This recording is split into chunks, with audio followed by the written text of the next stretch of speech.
Tout à fait littéraire, avec notre auteur d'aujourd'hui. C'est un grand honneur, en tout cas un plaisir pour moi aujourd'hui de recevoir un frère, un ami. Même je suis heureux de l'avoir ici aujourd'hui à l'Institut français. C'est normal. Nous n'avons pas bougé depuis. On avait décidé de partir d'ici. On s'était même levé, on a fait le premier pas, puis soudain, tu t'es ravisé, tu as demandé, je ne sais pourquoi, qu'on reste encore ici. Une intuition. Comment?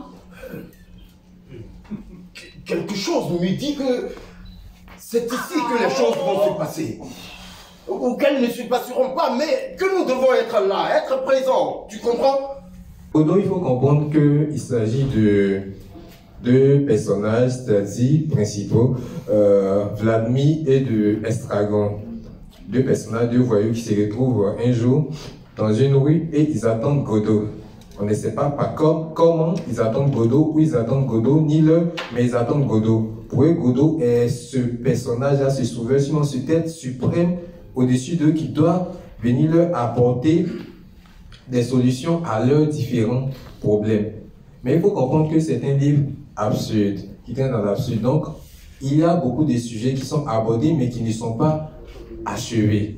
Donc, dans cette attente de Godot va se faire, voilà, comme on a si bien regardé, voilà, dans cette attente de Godot, il y a plusieurs sujets qui se débattent. Par exemple, la chaussure qui est enlevée, d'autres, le temps, par exemple, et autres choses. Mais le point essentiel qu'il ne faut pas perdre dans cette pièce, c'est l'attente de Godot, ce que Godot exprime. Voilà. C'est un peu comme les chrétiens qui attendent Jésus-Christ. Moi, je préfère cette allégorie, hein. Par exemple, les chrétiens qui attendent Jésus-Christ. Donc, Estragon et Vladimir sont ces chrétiens-là qui attendent Godot, mais ils ne voient pas Godot. Et dans la pièce de Samuel Beckett, ils ont fait 2 jours, sinon peut-être plus, à l'attente de Godot, pour que Godot vienne leur apporter des solutions. Mais à la fin, ils n'ont pas vu Godot. Et ils sont partis déçus chez eux. Donc, 63 ans après, Tiburce, en tant qu'équilibriste qui est un peu partout, poète, romancier, un peu partout essayiste, voilà, se met à imaginer la suite de Samuel Beckett, voilà, et il essaie de faire venir Godot, il essaie de nous montrer Godot. Moi, pour cette œuvre, je trouve que, bon, c'est une bonne pièce théâtrale, mais pour moi, il ne me convainc pas, il n'y a pas de génie que je peux dire. Par exemple, dans l'avant-propos, Tiburce disait qu'il ne voyait pas de génie dramaturgique de Samuel Beckett. Voilà. Et ça, tu le vois de génie. Moi, je ne vois pas de génie dans sa pièce. Parce que je me dis que, bon, Samuel Beckett écrit une œuvre qui est vraiment, vraiment très, très, très haute. C'est une œuvre qui est de la même carrure que celle de UNESCO, de Camus, par exemple, Caligula et autres. Et Tiburce veut écrire la suite ou bien réécrire cette histoire. Donc, il me dit qu'il doit être au moins peut-être au même pied que... Au même niveau? Au même niveau que Samuel Beckett, ou bien aller au-delà, mais il n'atteint pas le piédestal. Parce que, bon, quand vous lisez la pièce dès le départ, bon, ça va, mais après, on voit que ça s'est dilué, ça s'est dilué. C'est juste une copie et il a apporté des idées juste pour ajouter. J'aurais voulu que ce Godot, par exemple, de Tiburce, apparaisse sans apparaître. C'est-à-dire que ce Godot ne soit pas un humain. Ils ont montré les différents aspects de l'absurdité. Une histoire de chaussures et qui se termine par un ange envoyé par Godot et surtout la question même de l'attente. Qui a demandé à ce qu'on attende? Mais on attend. Et on attend quoi? Donc ce sont les questions qu'on retrouve lorsqu'on lit en rencontrant Godot. Mais surtout, à la page 110, il y a une phrase que j'ai lue lorsque j'ai fini de lire tout le texte. Beckett dit, je cite, « Nous naissons tous fous. Il y en a qui le demeurent. Ce sont, je crois, ça c'est l'auteur de ce livre qui le dit, je crois ceux-là qui sont restés dans la vallée mystérieuse et miraculeuse où ils perçoivent et reçoivent essence et eau des cieux, appellent et murmurent des mondes d'ici et d'ailleurs. Heureux donc qui, comme Samuel Beckett, a eu la révélation de sa propre folie. » Moi, c'est la clé pour comprendre et le Beckett et en rencontrant Godot de Tiburce Kofi. Il s'agit d'une histoire de folie, des grands délires de la folie. D'accord. Mais tu m'as fait attendre. Tu as fait attendre les cafés Tifouet. Ils ont essayé de vouloir tout pour donner une suite à ce texte qui fait attendre, on ne comprend rien. Deux personnages assis qui se racontent, qui attendent. Mais en fait, je sais pas, moi, je trouve un peu mystérieux ça aussi. Ça vient d'où? Vous me demandez qu'est-ce que c'est que cette histoire de Godot. Je l'ai dit dans mon introduction. Un moment de l'exil en France. Je l'ai écrit en 3 ou 4 jours, je crois. C'est par hasard. Je discutais avec Sidiki. Je suis en train d'écrire un livre sur Sidiki. Je l'ai écrit dans le livre. Et il me parlait des grands moments du théâtre ivoirien. Il y a 70, par exemple, quand on a joué en attendant Godot. Je ne savais pas qu'ils avaient fait cette pièce. Il dit oui, on a joué Bienvenue et moi. Vous avez joué une telle pièce en 70. Il dit oui. À un moment où on ne pensait même pas qu'on pouvait avoir tel public, mais on l'a fait salle comble à chaque fois qu'on jouait en attendant Godot. Et il m'explique pourquoi. Il dit, mais le pays était dans l'attente. On attendait au Fobani. Fobani pouvait aller en Suisse pendant 6 mois, rester là-bas. Pendant ce temps, tous les dossiers administratifs attendent. Donc, on attendait au fond qu'ils viennent régler les problèmes. Tous les dimanches, on attendait les buts de beaucoup Laurent. Donc, le pays était en train d'attendre. Il m'a même dit, il y a même eu Père Jésus qui a sorti qu'on appelle en attendant. En attendant. Les années 70. Et ça se passe encore aujourd'hui. Donc, la Côte d'Ivoire était en attente. De quoi on ne sait pas, mais c'est un pays qui attendait quelque chose. Cette intersection-là qu'il y avait Bakaba, je rentre à la maison, j'appelle Bakaba, je dis, mais cette histoire de Godot, ça me touche. Je crois qu'il faut qu'il fasse revenir Godot. Mais comment? Je dis, je vais écrire. On va rencontrer Godot. Voilà comment l'idée m'est venue. Et puis, j'ai écrit cette pièce. Après avoir... C'est la pièce la plus nulle que je n'ai jamais vue. Non, je le dis honnêtement, même aux Français, je leur ai dit. Hein, je n'ai jamais vu un texte aussi nul que ça. Pourtant. C'est une peu d'amateur. Il ne sait pas écrire de théâtre. Lui-même le dit. Il dit, je n'ai jamais été au théâtre. Je ne sais pas ce que je faisais. Il s'amusait et la presse en a fait succès. Quand j'ai dit, je suis sûr que si vous distribuez le Godot, au bout d'une heure, vous allez jeter ce livre. Lui-même, il dit qu'il ne sait même pas ce qu'il a écrit.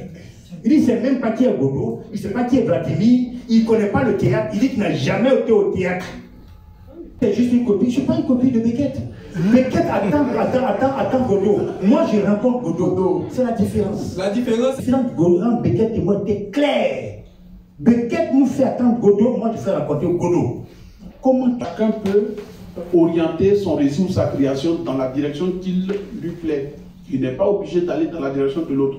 Mais en fait, pour nous, au café littéraire, c'est la possibilité de croiser toutes ces possibilités. Donc, il a raison de vouloir que Tiburce soit dans son horizon d'attente. Tiburce a raison d'avoir écrit, lui aussi pourrait écrire une suite en attendant Godot, où il pourrait créer autre chose ou donner un personnage à la dimension qu'il aurait voulu. Mais c'était tout beau le débat et c'est ce que nous aimons ici au kiosque de point de lecture. Dans le manuscrit, j'étais dubitative. Je me posais beaucoup de questions. Du théâtre. Bon, on est en Côte d'Ivoire, hein. Le théâtre. Est-ce que les gens lisent du théâtre? Est-ce qu'on va au théâtre en Côte d'Ivoire? Il y a eu beaucoup d'hésitations. Mais, bizarrement, en parcourant le manuscrit que j'avais entre les mains, je le lisais facilement. J'ai réussi à le lire comme un roman. Je ne comprends pas, pourtant je n'ai jamais vraiment, à part au niveau scolaire où on a lu un peu de pièces de théâtre. Mais depuis que je suis éditeur, c'est la première fois que je reçois un manuscrit de théâtre. Et puis bon, comme avant de travailler sur un manuscrit, il faut bien le lire, se faire quand même sa petite idée de ce qui se dit dans le manuscrit. J'ai commencé à lire, et puis comme ça, je me suis retrouvée à la page 30, page 40, et j'ai dit, mais attends, c'est pas si difficile à lire quand même, une pièce de théâtre. Et puis j'en ai fait part à mon directeur, j'ai dit, ah mais c'est du théâtre et on n'en a jamais fait, on n'a jamais publié de théâtre, on n'a jamais édité de théâtre. Mais je pense qu'on peut essayer quand même.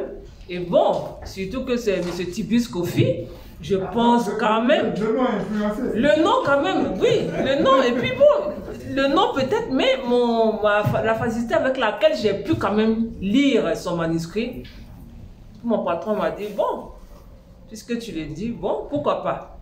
Bon, on y va, donc voilà, c'est le résultat qui est là, je vous remercie. D'accord avec la lecture que Titus Kofi fait de la pièce. Au sortir de la Deuxième Guerre mondiale, l'Europe est en train de faire le constat qu'elle est... elle a un caractère vraiment carnassier, parce que la guerre c'est ça.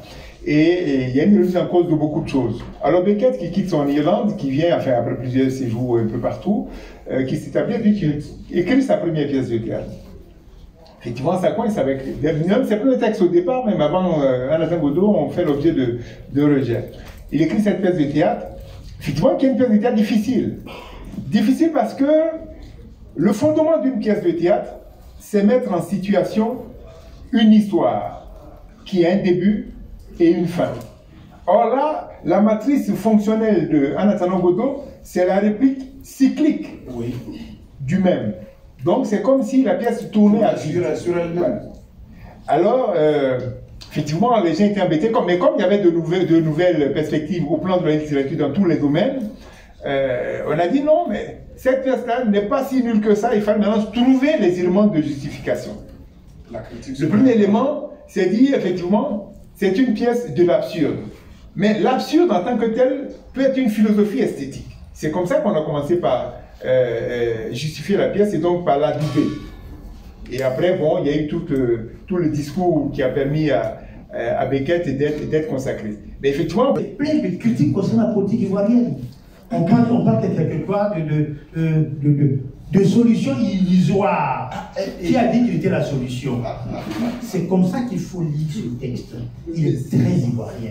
C'est centré sur le problème de la Côte d'Ivoire. Exister. Certes, au prix de sabots incommodants, de melons défraîchis et de vestons en peine, mais exister dans la pleine vérité. Voilà, c'est le texte. C'est l'un de nos hommes de culture en Côte d'Ivoire dont on peut être fier. Parce que Titus vous parlera de littérature, il vous parlera de musique, il vous parlera d'art plastique, il vous parlera de notre culture avec aisance. Il faut garder un souvenir de la main et des doigts de Titus par une dédicace. Le livre ne